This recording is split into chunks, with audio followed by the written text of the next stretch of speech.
a real journalist, Mr. Bob Sellers. Bob Sellers. Bob Sellers, my former co-anchor. What is it going to not include or include to get you to that positive number in the fourth quarter? And he says, that's unbelievable. I could never run for 5 hours straight. Honestly, I did not look at my phone even one time. So not only a great anchor, a very good writer.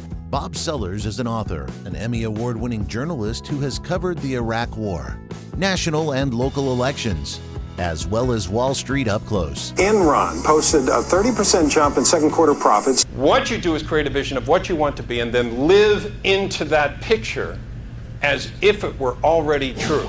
Bob now speaks to audiences across the country. We host a lot of events, over 180, and we just had Bob Sellers speak at our signature breakfast series, which brings together literally hundreds and hundreds of movers and shakers. Bob was phenomenal. So this is a CV of failures.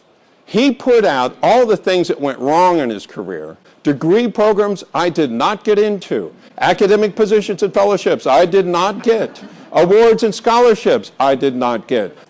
And he said, this darn CV of failures has received way more attention than my entire body of academic work. But what he was able to find out, he said, everybody sees your successes. They don't see your failures. But the failures are part of building success. When I tell these stories from people like Jack Welch, Susie Orman, Barbara Corcoran, Mark Cuban, Peter Lynch, about mistakes they made that contributed to their success, either gave them an opportunity or taught them a lesson they wouldn't have had otherwise.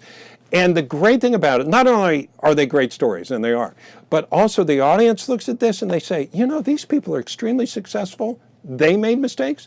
I make mistakes. Maybe I'm going to be okay. She went to 32 different banks. They all turned her down. The 33rd bank said, we'll give you the money. And she said she was in the car driving home knowing that her life had changed. Barbara Corcoran told me it's important to push. Sometimes when you have a good idea, sometimes you just got to push 5 to 10% harder. On the technology associated with burning CDs. And what were people burning then? They were burning music. So they were going to miss out on that. They had to figure out a way to put the power on the computer, not in the disk. They came up with iTunes. The effort is to make the failures that exist quick.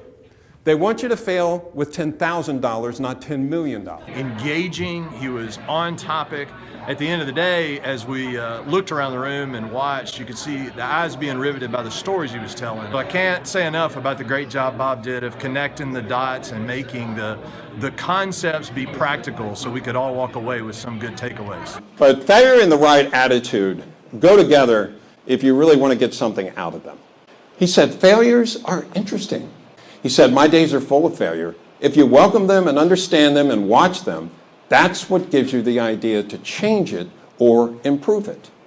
It's a positive step. Nevada wasn't working out. They moved it over to Utah.